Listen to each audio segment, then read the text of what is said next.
technical abilities. And Tom and his brother for that beautiful plaque that they got together out there. And so anyway, I have a little thing to read to you because there's no way I could remember to say it. Okay. 47 years and 8 months ago, a young, naive woman went with some fellow nurses to a nightclub after work to dance and meet someone. A loud, lively music could be heard over the chatter of voices. We danced and drank, hoping that someone would buy us our next drink. After about 45 minutes, the band took a break. The lead singer and guitar player, a handsome, well-dressed young man, came up to me. He introduced himself and talked about the band and the music they played. This was the beginning of a magic carpet ride. Before his break was over, he asked me to meet him at a nearby restaurant when he finished playing.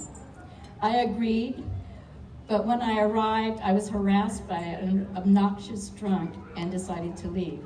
So I stood him up on our first date. Very curious and intrigued by the singer-guitar player, I went back to the club the next night. I apologized and explained about what had happened the night before. He seemed to understand, and we met after his gig that night. Our first big date was Chicago at a college in Stockton. My parents were not that too hot on me dating a band member. Stormy Monday. Talk to your daughter. But when they met him, show me, they really liked his quiet, warm manner. Then I thought things were moving too fast and tried to pull away. Shaky ground. He was able to convince me, I want you back, that this romance was right. And then one thing led to another. You got me humming. And soon I was following him from gig to gig. After 3 months, we talked about marriage. He took me to Salinas to meet his parents. They were warm country people from Kansas. I feel good, and so did they about our relationship.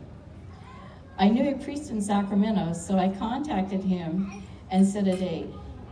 Later, I found out we were married in the same church that my grandparents were married in.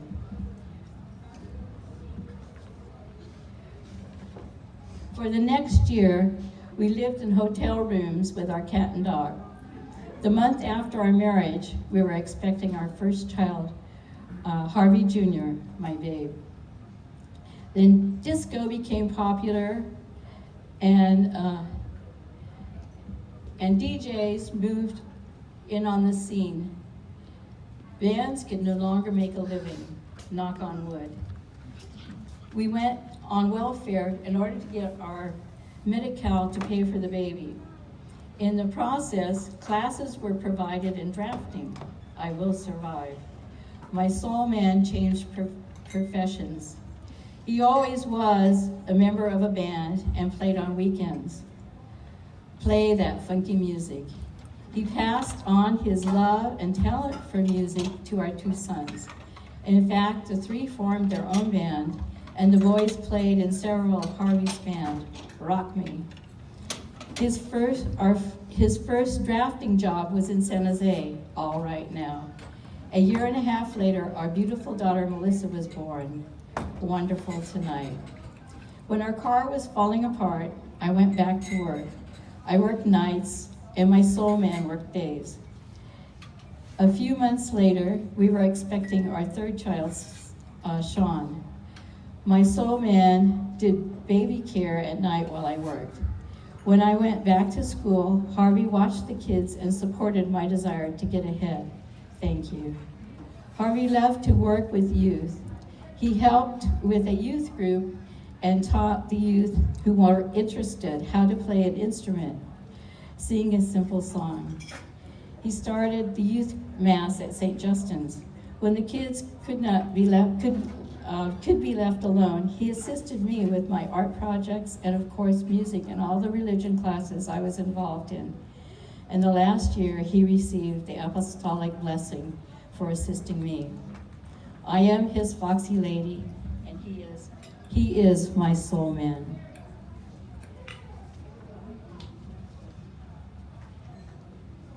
It's hard to describe someone you love in ordinary words. It's easier to use metaphors. So I wrote this poem comparing Harvey to musical symbols. It's called Harvey's Song. With the flute's airy movement, gentleness is told. Humor is displayed by the carefree fiddler's bow, open as a whole note, broad and bold, kind as the rest that tempers the flow. Firm as shown by the low-pitched rhythm of the bass, 16th notes beam together and an overabundant grace. A voice of vigorous strength in the mighty rock song, rich, strong feelings of the blues and the music of the sax. Friendly, putting everyone at ease like a carefree musical walk. The sweetness of the song of the bird tells a nature of caring. A keyboard rocking out abundant sounds of generous talk. A lively, playful spirit like a sax playing jazz. Prayerful as a trumpet playing the angel's song. Harvey, rock in peace.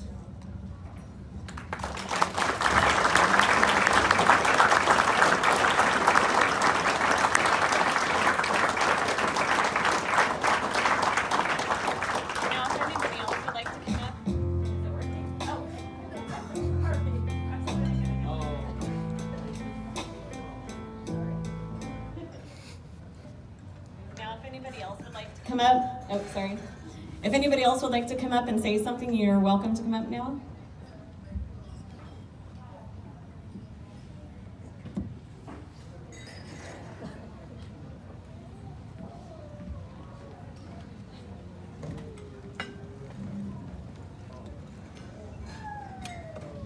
So this is his brothers and sister. Hi, I'm Wanda, Harvey's sister. This is my brother Tom, and this is his twin brother Terry. So,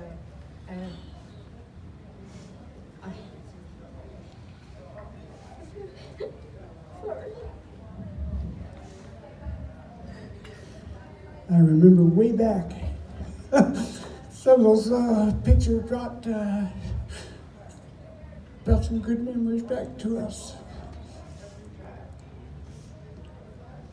I remember when we at home we called him Louis because his name was Harvey Louis Chaffin, so we called him Louis for short, and so we just called him Louis all of his life pretty much. But all of you folks probably know him as Harvey. So all through school he changed when he started school he says, I want to be called Harvey. And so he was called Harvey all through school. And he just, he just loved music so much. I remember he used to go back in the back bedroom and he was trying to learn the chords on the guitar. And I went back to him and I heard him playing and I thought, I wonder what he's doing, So I opened the door and the lights were out. He was trying to learn how to change the chords without looking at the strings. And so, but he wanted to play so bad that he just, that was the way he learned. And from that day forward, he just kept moving forward with his guitar playing. And I play guitar a little bit, but nothing like he did. He really loved to play that guitar. We're going to miss his guitar playing and miss him, but I know he's in a better place. The reason we called him Louis was because our dad's name was Harvey. So it was a little confusing. So we had to do something to identify him. But he was identified by his music. He loved to play. All of us played together. Actually, we would go to our uncle's house. My dad, he would play, and we all played and sang together as children. And we loved him so much. He was a great brother. He was our younger brother, and he was very precious to us. We're going to miss him, but we'll see him again. I just wanted to say, I was one of Harvey's groupies. Yeah, we went, whenever Harvey played, I went with him. And matter of fact, I was the president of the fan club. Most people in high school didn't know me by Wanda. I was Harvey's sister. He was very popular in school, as you could tell. He was very handsome. And everybody loved him. He enjoyed teaching other people how to play music. And a lot of his friends commented on Facebook about how Harvey taught him how to play. So, I'm going to miss him a lot, and we love him very much. So, thank you for everybody for coming to.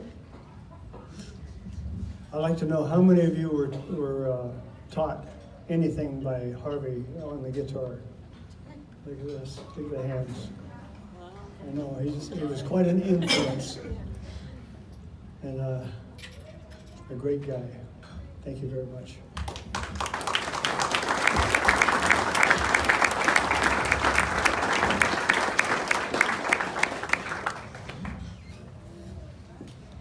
This is Don Williams, who used to play with him. As you can tell by the tie. I used to have a lot of these skinny ties. So, I first met Harvey back in 1984. I was training with a bunch of people back in America back when I thought I wanted to be a loan officer. So there's one guy that was in the group named Dan Huddleston. So Dan found out that I played drums, and we were talking. He said, you know, my roommate plays guitar, and he has a friend that plays guitar, and you had to come, you know, talk to him. They think they want to put together a band. So we went over to Martin's place, and so started rehearsing. I thought, you know, this would be kind of fun. We're doing a lot of different kinds of things, but we had to figure out a name. And Dan, he had this affinity for the Three Stooges. So one day Dan says, well, why don't you call yourself the Wise Guys? So look at Harvey Martin and said, Wise Guys, what do you think? So we were the first original. That's a tough one. When they became the original Wise Guys, I want to go, wait a minute, I was part of the original Wise Guys. But I just remember our first gig, we played a New Year's Eve, I think it was 1985, down at the Moose Lodge in Salinas. Yeah, pretty good gig. $600 for a trio, not bad. $200 a man, you know. But you know, so I was playing in the band with Harvey from 84 to 89, and I just always appreciated, he was such a gentle guy. I mean, I always thought, I mean, who could be mad at Harvey? He just never had a mean word to say about anyone. And I always remembered that. I was so impressed about that. And I still remember the dinners that Martin and I would join Sarah and the kids around the table once a week, because we rehearse once a week, right, on a weeknight. And we just had the greatest times. And I'm trying to remember which dessert cookie we started playing with. They looked like characters. Gingerbread cookies, thank you, how did I forget? And then we went from doing gingerbread cookies, doing Mr. Bill from Saturday Night Live, if you're familiar with Mr. Bill. And oh no, Mr. Bill! And so here we were, doing this at the table. And I just remember having just the greatest time with Harvey. Great player, great voice, but great heart.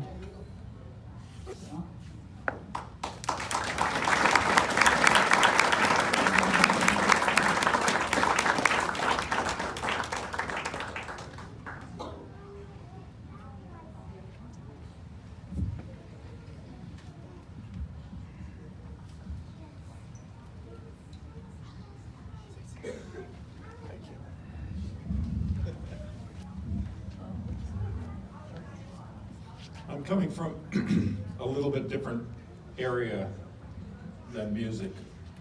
I worked with Harvey at a company called Origin Med Systems. And I started working with Harvey probably about 1990 something. I don't remember when it was. Ages ago, back when dinosaurs ruled the world. And, but I was taking guitar lessons at the time, and Harvey was in the department I was in. I was in the engineering department, he was too. And he kept asking me how I was doing, and he was pushing me to learn the guitar. And so I had a real good guitar instructor, and you know, I was enjoying it. I was having a great time. And so Harvey asked me one time if, you know, at the time I didn't own a guitar, but I was just borrowing one when I was taking the lessons. And he showed up at work one day and he handed me a Gibson guitar case. And he said, "There's a guitar in here." He says, "You know, you can have it if you fix it up." But it was an old Harmony guitar, if anybody knows what that is, but it was sort of a bottom of the end bottom guitar. But it was really a neat guitar. And one of the things that Harvey always liked was he liked lightweight guitars. And this one had a friend of his, I don't know who it was, maybe he's out here somewhere, had modified the guitar and had trimmed the neck down on it and done a bunch of stuff on it. And so the guitar was, you know, floated to the ceiling. I mean, it was just really lightweight. I still have that guitar. And I still have the guitar case. And it needs some work right now, but this is not something that I'm going to not do, but I plan to restore this guitar and get it up into shape. And when I get it done, I'm giving it back to Harvey's family because it's part of him as far as I'm concerned. I went on, learned guitar. We worked together for I don't know how many years at Origin. He invited me down to his birthday parties. He invited me to bars and restaurants, all the sort of stuff that he played in. And I always had such a great time. And Harvey, as far as I'm concerned, is one of the, I don't know how to explain it, but he was a gentleman. And he treated everybody well. And he liked people and he liked doing things that, you know, just were fun and enjoyable. Years after I had left Origin and he had left Origin, I think by then, we used to have lunch every now and then. And it was like, you know, it's hard to explain, but it was just like, it was always a joy and a pleasure to do that. Some years later, we moved out of the Bay Area for reasons that it's sort of obvious. I mean, we sold a house for a fair amount of money. Just recently, the house is on Zillow for $2 million. And that was one of the reasons we moved. We couldn't, you know, we basically couldn't afford to live here anymore. We moved up to Auburn. We drove down from Auburn to this tonight. It took us 3.5 hours to get here, but I wouldn't have missed it for anything. And the only thing I really regret is the fact that the last few of his birthday parties we were unable to attend, mainly because we were living so far away and we kept planning on doing it, but we just couldn't do it. And Harvey, I miss you. He's one of the greatest people that ever lived. There's no doubt about it.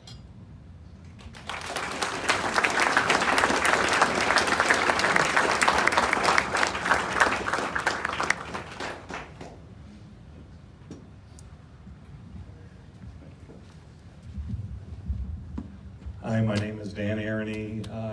For a better word, I was Harvey's guitar junkie. Here with my fellow members at Guitar Showcase, Rich Longacre, Jack Van Breen, and Jim Swanson, and it has been an absolute pleasure all these years selling him guitars, and Harvey Jr. as well, his bass junkie, or we all are. At one time or another, we've all helped him. And I just wanted to be real quick. He was one of the most gentle human beings and a beautiful man. And I love him dearly and I miss him. And Junior's carrying on. He's a great, great individual as well. Thank you.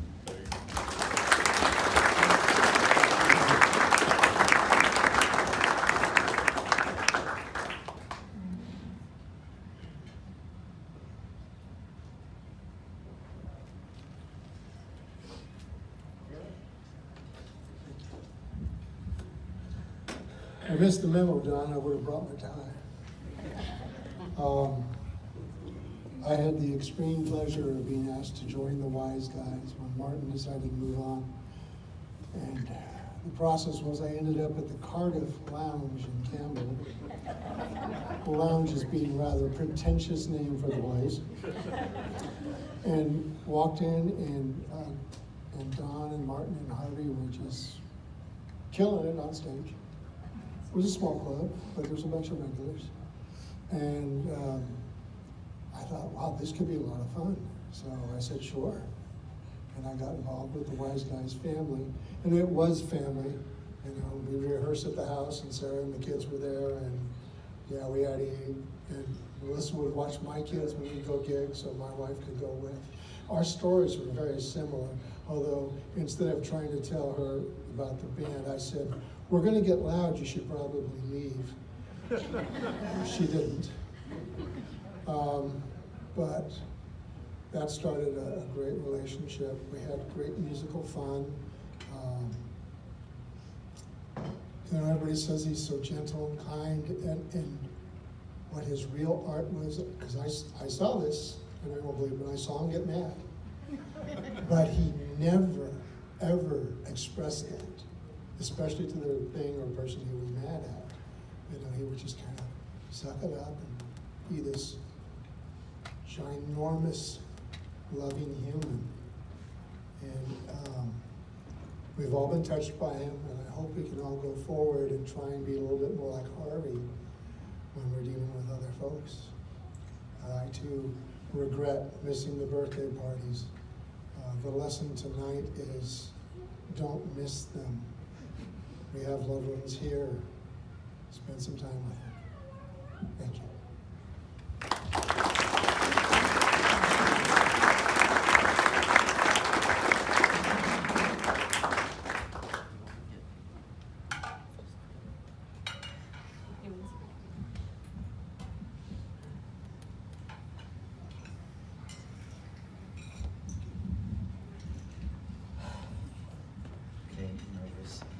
My name is Tom Carlos, and my initial contact with Harvey had nothing to do with music. It was work related. And I met him about almost 24 years ago. At the time, I had accepted a job and I had given my 2 weeks notice. And a week before I started working at the new job, I got a phone call from the supervisor. And he asked me to come down and look at someone that they were interested in hiring. It was a drafting position. So I went down, and it was Harvey, who was sitting right there in front of me. And he was an older guy, older than I was. And so I looked at his drawings. He was applying for a drafting position. And his drawings looked really good, nothing wrong with them. They looked excellent. They were computer-aided design drawings, CAD drawings. And so, since he was an older guy, I figured he had some handmade drawings. Now you can tell a lot from handmade drawings when you look at these a drafter's drawings. And so I asked him if he had any, and he said he did. So I looked at him, and within a few seconds of looking at his drawings, just looking at the layout of the drawings really quick, I can tell he was an excellent drafter. He had excellent planning skills, technical knowledge, and great line work. So after the interview, he left, and I talked to the manager, and I said, we gotta hire this guy. He's really good at stuff. So a week later, we both started on the same day. And the job didn't last very long. It lasted 9 months. And what had happened is our manager left, and I'm not sure why, but a new guy came in. And Harvey knew this guy. And he said, this guy is trouble.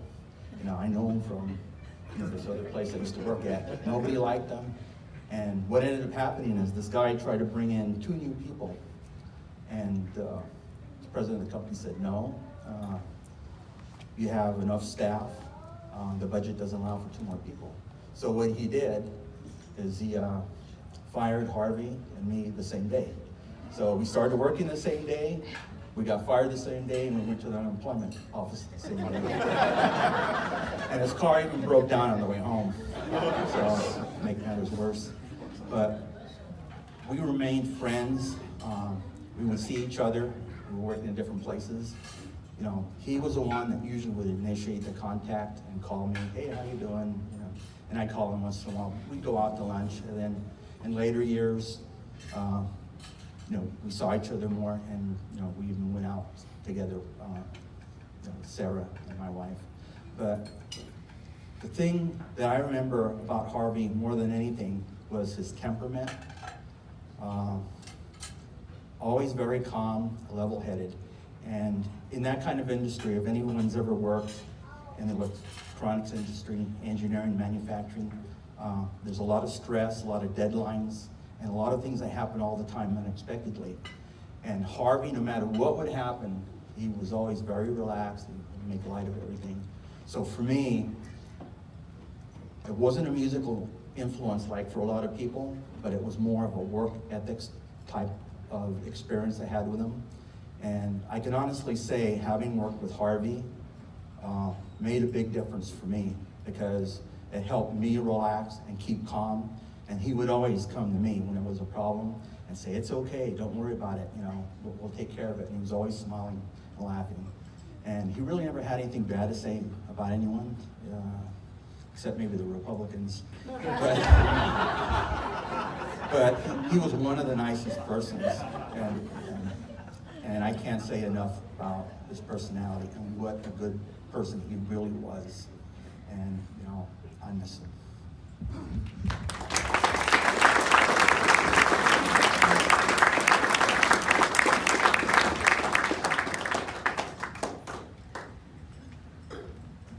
Okay, last call.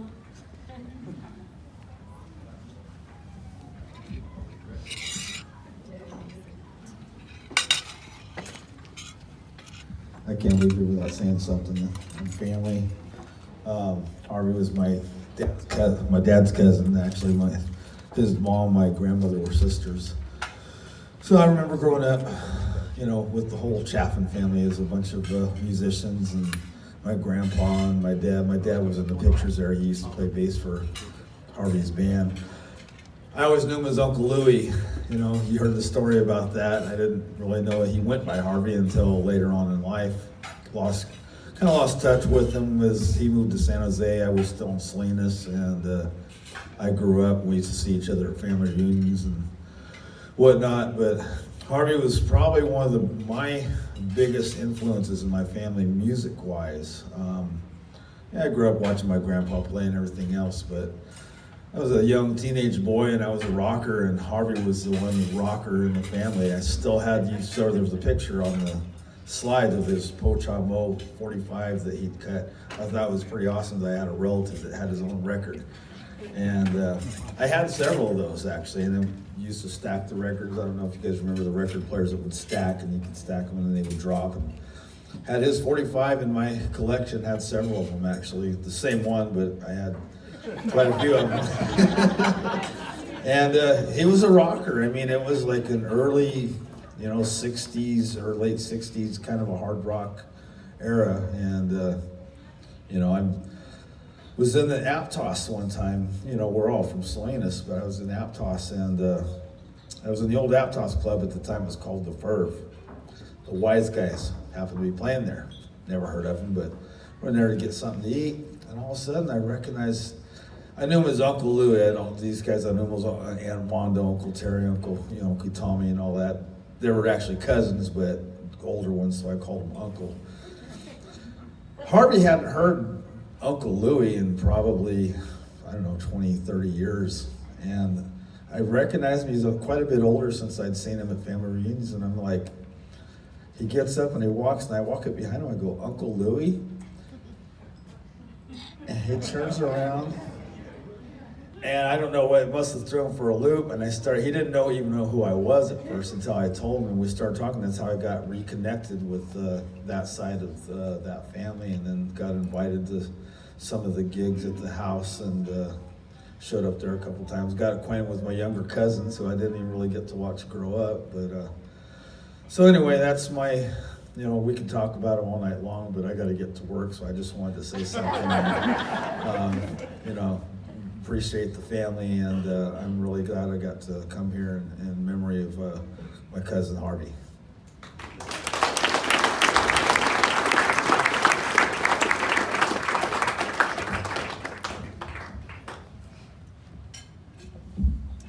My name is Jim Swanson, and I've known Harvey for about 12 or 13 years.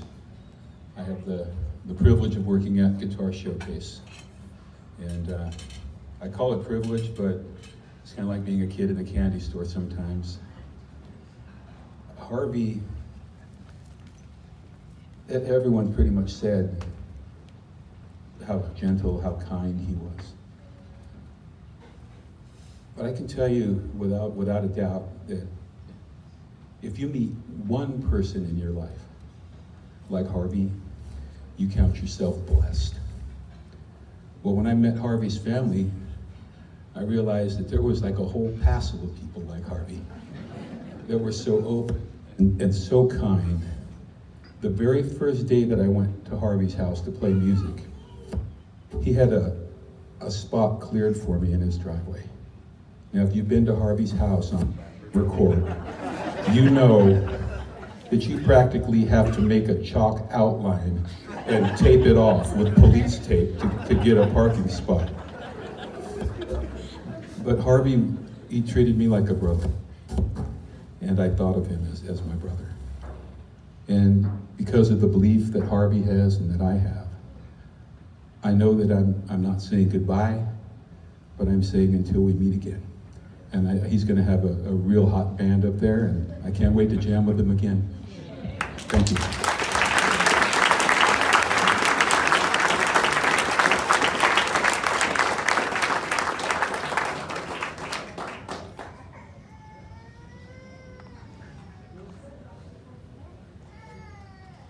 Okay, we have dessert on the table, chocolate mousse and some cookies that we made.